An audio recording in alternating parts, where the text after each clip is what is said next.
of Season 2. Hello, and welcome to the end of the second season of the History of American Food. This is pretty cool. I started out with a kooky idea that I could take on this gargantuan subject with nothing more than a library card, a good internet connection, and a bit of a book budget.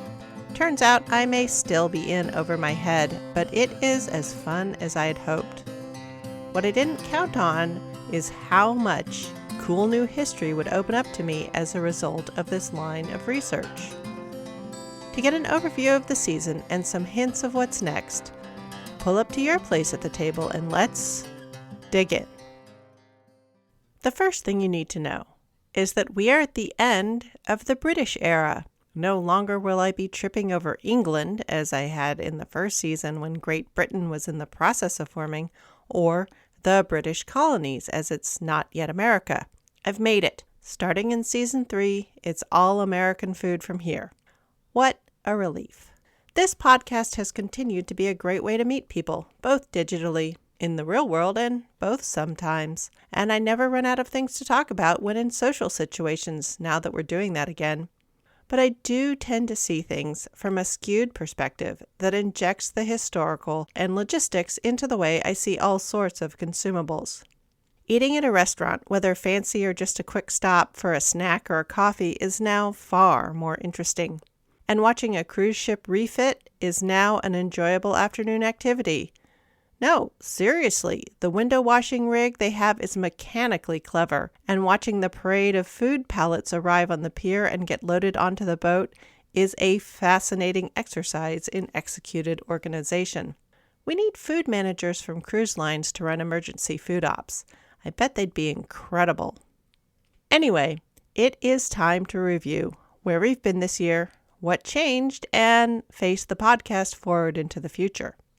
All during the 18th century, the colonists saw themselves as British, or subjects of other home countries, staking out a toehold in British territory. Anyone who spent any time thinking about politics, they thought of themselves as British subjects, or they thought about their relation to the British crown.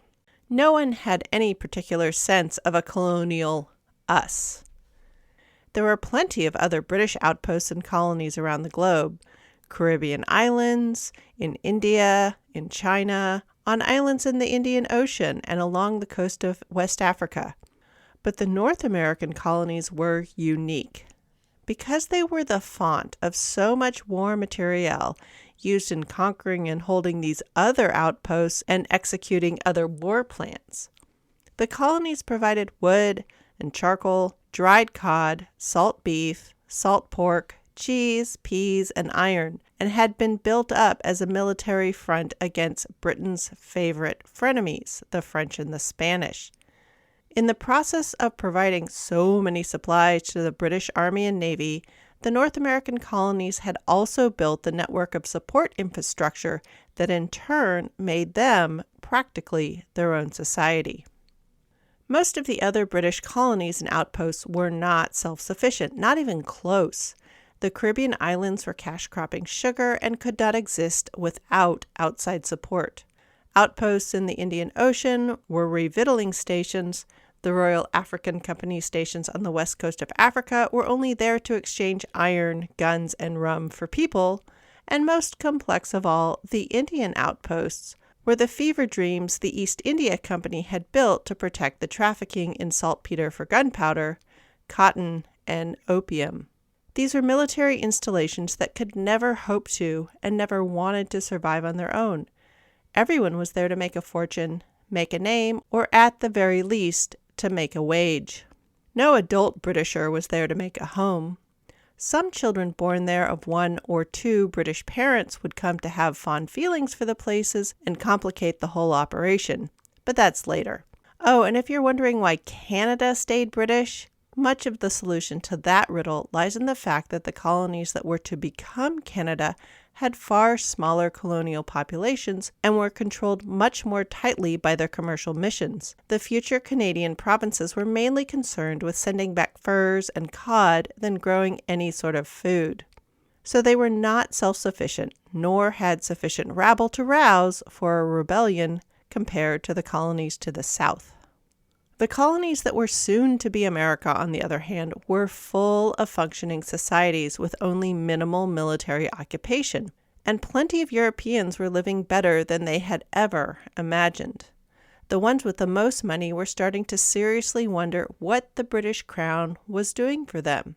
Instead of being servants, day laborers crowded into tenements and landless peasants, now they were landowners that had spoons and servants and slaves of their own. Suddenly there was something worth claiming, defending, and fighting for. It's important to note that there are plenty of people who had never thought beyond where they could walk in a day. Sure, they might be a British subject, but it had never done them any good and possibly a good bit of hurt. Before the colonies were squished together as an idea by men with even bigger ideas, there was plenty of fighting, from verbal to armed skirmishes at the borders of one colony and another. For example, there was battling between the descendants of the original Puritans in the Boston area who'd gotten rich and mellowed out, and those who had stayed hardline and religious or gone even more extreme. They saw those getting rich as sellouts. There were the partisans of the Penns who fought partisans of the Baron of Baltimore over the borders of the Pennsylvania and Maryland colonies.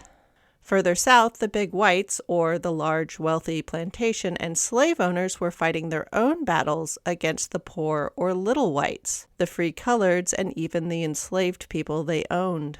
In South Carolina, the big whites were largely emigrants from Barbados who had arrived with their fortunes and their slaves and set up well-funded shop. They fought to keep the foreign Protestant weirdos, the probably criminals, and the definitely little whites, along with other trashy humans that London was importing to their south into this experimental colony of Georgia. Sure, they could be used as a human barricade against the Spanish in Florida, but they'd better stay out of the South Carolina kingdom of rice and indigo and island cotton. There were other border skirmishes going on at the Virginia and North Carolina border. The North Carolina little whites were pirates and runaways and indentured servants. There were also what would be termed coloreds among the escaped former enslaved people, pirates, and indentured servants. They had all made camps and unregistered settlements in North Carolina. Some of these people would raid the Virginia plantations of the big whites. At the same time, Virginian big whites looking for new tobacco land would also squat on North Carolina land and attempt to set up their own fiefdoms out of reach of as many British and Virginia taxes as possible. For more on the big whites and the little whites and the 18th century friction therein, I point you at Mike Duncan's Revolutions podcast, Season 4, specifically Episode 4.1. The specifics on Haiti are a little different, but the essentials are the same. While the French colonial big whites in Saint-Domingue, now Haiti, were looking to go back home with big money, just like the other big plantation owners in the Caribbean, the big whites on the North American continent were actually quite happy to stay where they were. With both more land and less oversight than ever, there was literally no place they would rather be. What I'm really saying is that lots of people were fighting with each other in the colonies in the middle of the 18th century. Sometimes it was for or against the British Crown, but much more often it was about local matters we generally no longer know about or care about. And these contemporary resentments will often make assembling an army to fight the British, who were so imaginary to so many people, a nearly impossible task. Also at this point, money was becoming a grave problem. I've mentioned the fact that in the 18th century there wasn't very much coin to go around in the colonies. At the middle of the 18th century, England was really cranking on its own industrial revolution. Suddenly, there were lots of people who needed to be paid with money. When it had been all farms and villages, paying in things like lambs, beer, candles, and butter had been possible. But not so at the silk factory or the pottery. Those workers expected to be paid in coin. And Britain didn't have enough silver, so a rash of counterfeiting took hold. And there was no mint on the continental side, so the coin shortage was even more dire. As a result, the colonials made do with a mixture of currencies. British coins, yes, but also French livre, German, well, back then they would have been Prussian thalers, and lots and lots and lots of Spanish pesos or reales, which were also called dollars. These were also called pieces of 8 because they were regularly cut into 8 pieces, which came to be known as bits. So even after we get American dollars, people will still think of and use bits and Spanish dollars as currency, all the way up to the American Currency Act of 1857. Hence the auctioneer's call of 2 bits, 4 bits, 6 bits a dollar, and of course the best secret knock of all time, or shave and a haircut, 2 bits. So here we are, getting late into the 18th century. The colonies were rich in supplies and had an independently functioning economy on the west side of the Atlantic that ran on Spanish money anyway. The markets they made the most use of were in South and Central America and the Caribbean. The luxuries everyone wanted were coming in from China and India as porcelain, silk, and tea, and right next door is coffee, sugar, rum, and pineapples, for heaven's sake. And I mean, the colonies were growing all the tobacco. Very little fancy stuff was really even coming from London. While many of the other British colonies and outposts out there were still very dependent on the home country, the 13 Atlantic colonies in North America, well, they saw themselves as practically on their own anyway. It began to seem ridiculous to a lot of people to send tax money back to London so they could pay for wars between European kings and princes or sea battles on shores they'd never heard of and couldn't even imagine. Besides, at the shortest and in the best weather, London and the blowhard powdered wigs of Parliament and Whitehall were 3 months away. What could they do anyway? The idea of leaving the crown was pretty popular with people who thought about it, but the desire to actually fight about it, that was less popular. So things sort of resentfully simmered along while people grew food, processed food, sold food, and ate food. So to wrap up this in-between show, it's time to pick up again with what people were eating for breakfast, for lunch, and for dinner in the 18th century, and how that has changed over the last 100 years. As far as the printed and written source material cooks were working with, not a lot had changed.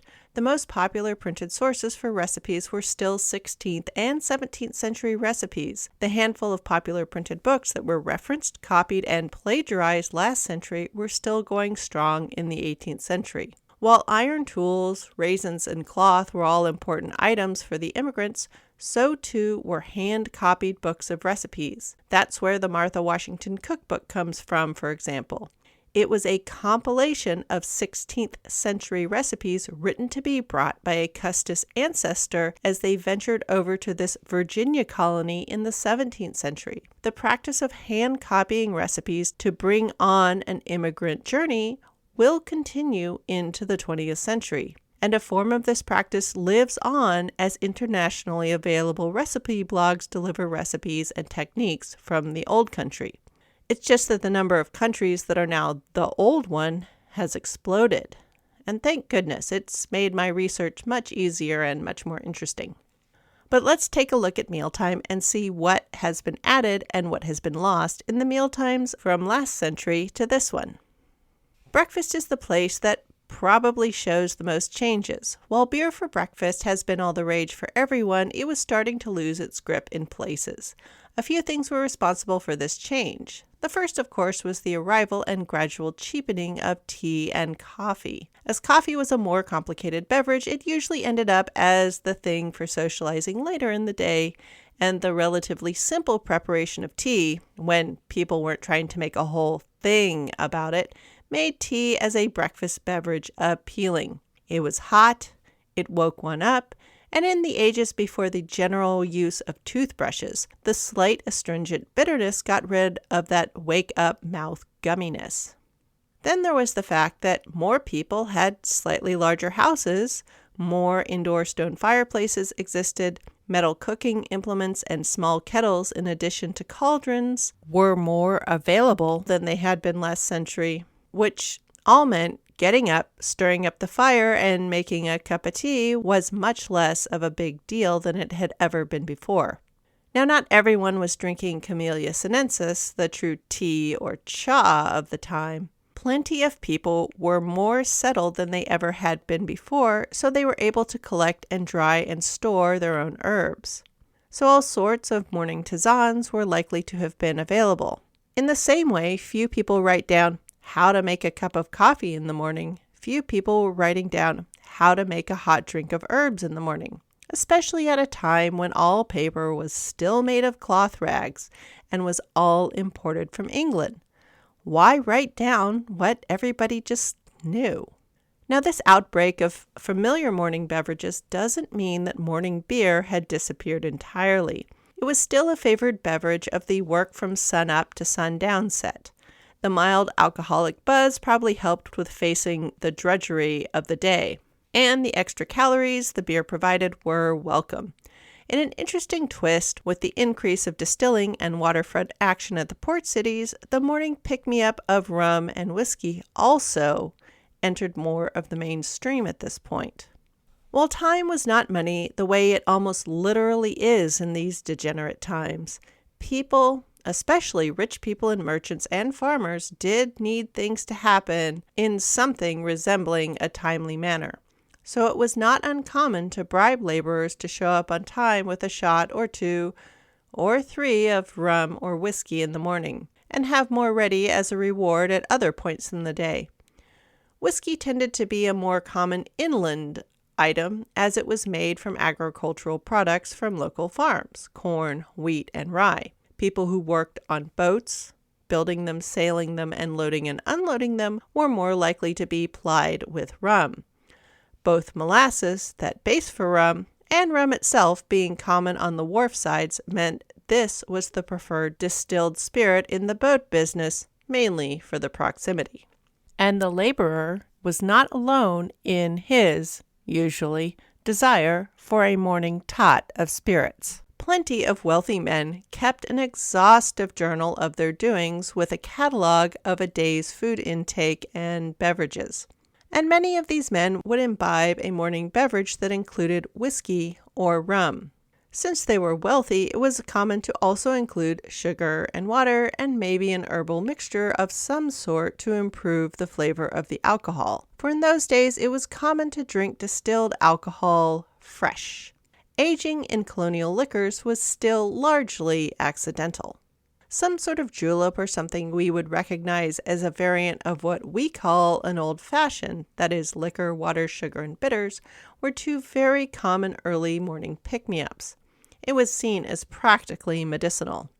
Moving on from these two shifts in beverages, away from beer to different teas or tisanes, or right past beer on to distilled drinks, the food that was served at breakfast had not particularly changed from the last century. For some people, breakfast was just a beverage of one sort or other, as it had been in the past. But for those who needed to stoke the fires for a day of physical labor, ate something at breakfast. And that hadn't changed particularly. Hard bread soaked in the morning's beverage, warmed over grain porridges, and leftovers for last night were still the most common breakfast items. Milk boiled the night before to keep it from spoiling could also be a part of breakfast in milk season. The wealthier one was, and thus the more people you had working for you, the wider a breakfast menu got. Hard, or what we might call hard-boiled eggs, fish, and cooked fruit sauces to go with bread or porridges might appear on the table in this case. But all in all, while the beverages were in transformation, what got eaten for breakfast stayed more or less the same. The drinking vessels and plates had gotten an upgrade. Instead of sharing a large leather or wooden tankard, pewter tankards and pottery and porcelain teacups started to appear. Porcelain was imported, of course, but with more kilns being built and brickworks growing up all over the place, potter became a line of work more people, mostly men, pursued. So a growing variety of colonial pottery started to develop. Mostly red and gray ware and stoneware, which reflected the colors and qualities of local clay available. The chemical prowess, laboratories, and access to glass needed to make glazes were not present in the colonies. Also, people had gotten settled in more permanent houses, so having breakable things like teacups was not such a mad idea. Dinner, as the big middle meal of the day, remained, and we have not entered the realm of lunch yet. Yes, some people ate a smaller meal during the day in preparation for carousing at night for social suppers, but for most people who were working at some set of physical tasks all day, a big, cooked, hot midday meal was what happened. Dinner in the 18th century for most people looked an awful lot like the 17th century dinner in terms of a stew type thing with a bread accompaniment, and definitely beer on the side. What had changed from the 17th century is that there was less corn. Bread would still commonly contain some corn, it was just less likely to be all corn or just that clunky corn and rye mixture that was known as Injun and rye of last century. Now there was simply more wheat to be had. One might not have a fully wheat loaf, but there was more wheat, thus more gluten proteins that allowed bread to rise more and hold more bubbles while cooking. So bread was becoming lighter and less of a dense puck as it had been in the last century. There were still areas in the Northeast that would steam their bread, think Boston brown bread, but even those breads were improved with the addition of molasses. In South Carolina and North Georgia, rice-growing country, there's still corn, but wheat is rather scarce, as only winter wheat crops can typically be grown. So rice, as grains, cracked as a sort of grits, or ground into flour, takes up the remaining space. It's too warm to grow much rye or oats. Those grains prefer cooler climates. So unique rice balls, flatbreads, and quick breads will develop using rice in this part of the country. All the industrial wood burning for charcoal and other purposes was making sodium and potassium acid salts, carbonate specifically, more available to local bakers. Saleratus and pearl ash, the precursors to our modern baking powder and baking soda, were starting to appear in colonial kitchens. Why mess about with finicky yeast that took forever, might punk out on you, and get pokey when it got cold, when there was a dependable, instant chemical leavener right there, especially if the cook was short-handed. By leaving behind the communal baking traditions of Europe for the bread and now biscuit baking traditions of the colonies, the harried home baker with far too much to do will continually choose quick over traditional or tasty, especially as advertising becomes more common and visible in more places. As a result of this swap, American bread baking will backslide and become concerned mainly with cost and speed over flavor and variety for centuries. Meat consumption will continue at a pace that will seem gluttonous, enviable, and even unhealthy by turns to visiting Europeans. Such accounts, of course, have to be taken under advisement as the writers were wealthy. That's who was writing and publishing accounts of travels after all, and most were looking to find fault with these new upstarts in this distant new world. Partly because there was simply so much meat to be had, even by the poorest of society, organ meats will become less common, as will creative preparations that take a long time and incorporate spices and herbs. Meat had long been the favorite flavoring in English cuisine, along with onions and, when they could be got, fancy imported spices. But as spices were astronomically expensive due to the extra miles to the New World, while meat and onions were available in copious amounts, spice and creative cooking went by the wayside. So the 18th century stews were definitely meatier than they had been before. And now they're filled with farm animal meat rather than wild game.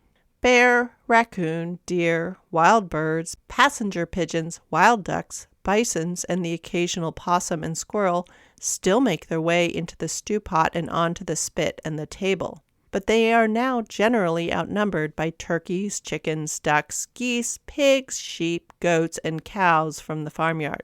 Barbecue is developing, and it is currently very vinegar-focused with a fair amount of chili pepper that is creeping up from Florida and Louisiana, as well as off the boats back from runs to the Caribbean and South America. The potato is present in the Northeast and spreading, but it's not particularly well known or popular. Right now it's mostly Irish food or poor food. It will take a while for deep frying from the southern colonies to meet up with white potato being grown in the northern colonies. At this point, most people are eating their stew with spoons or fingers and bread just as they long have. But as you move up the social ladder, the fork starts to appear on fancy tables. It's especially important as cuts of beast, venison or bear or beef or mutton, with the new fancy sauces that are coming over from France, begin to appear on the dinner tables of the socially prominent tables of society. Gone are the pre-cut gobbets of meat. Instead, etiquette of service and cutting one's food on a porcelain plate starts to emerge. All in all, 18th century dinner isn't much different than 17th century dinner, except the sources of meat have shifted to the farmyard, bread changes a bit, and some people have forks now. For many people, supper, the last meal of the day, won't have changed a whit. It's still some portion of dinner, either cold or warmed back up at the end of a long workday. But everyone has their own plate now, and even their own cup or tankard for drinks. Finally, there's plenty of dishes for most people. But for the people with money, well, supper has changed. It's now a social event to wheel and deal, in business or politics or both. The dining room, as a separate room, is becoming a feature in these larger houses now being built. There's the wood and nails and bricks and stones and labor to build such things. In the 17th century, even the well-off lived in one-story wooden houses of just a few rooms, but now multiple-story dwellings with separate kitchens, separate bedchambers, sitting rooms, and now dining rooms are being built. Dining rooms with permanent and sometimes quite beautiful dining tables are now constructed. As a result, sets of porcelain for dining and serving are being acquired, along with silver items such as punch bowls, soup tureens, candlesticks, and serving spoons are making their way into the inventories of more and more families, as are a wider variety of table utensils for eating, needing to cut food at table and not get splashes of sauce on the new fancy silks. That etiquette I mentioned in the dinner section becomes especially important at social occasions. Since nearly anybody had access to meat, previously a marker of social standing, manners at eating are going to become the next barrier. How one uses a serviette, napkin is so low class to say, may mark out one's class. Don't tuck it into your shirt. Cutting food at table, how one holds their knife and fork, do they even use a fork for heaven's sakes, can put you in your place. As so many of the old signifiers of class of the old world were scrapped in this new rough land, new barriers to scale were erected. It used to be that one's name, the cloth and clothing styles one wore, whether a person ate meat regularly, or did they mainly dine on porridge, drippings, and foraged food? Did they live in a stone building or one of wood and straw? Each of these marked them with their class. But now all sorts of fairly wealthy people lived in mainly wooden homes, and just anyone could build a house of fieldstone. Most people were wearing the same wool, linen, cotton, and leather, because all cloth sources were awfully far away. The 18th century is when the colonies really start to separate on the categories of rich, poor, and unfree. These levels will be more permeable. More people will move up and down them more than they ever did back in the old countries, but the chance to move up or down the levels is not as open as our history has presented. The 18th century, with its increasing organization, is actually one of the periods when mobility is clamped down. When the country starts to industrialize and expand rapidly again in the 19th century, things will open back up. So that's it for now. We've reached the doorstep of the Revolutionary War, or it's just those bloody Continentals rebelling. There's multiple ways to look at the conflict, and like every other war in the mixing bowl of the British, Dutch, French, Spanish, Portuguese, German, or Prussian affairs, everyone has an angle, or two.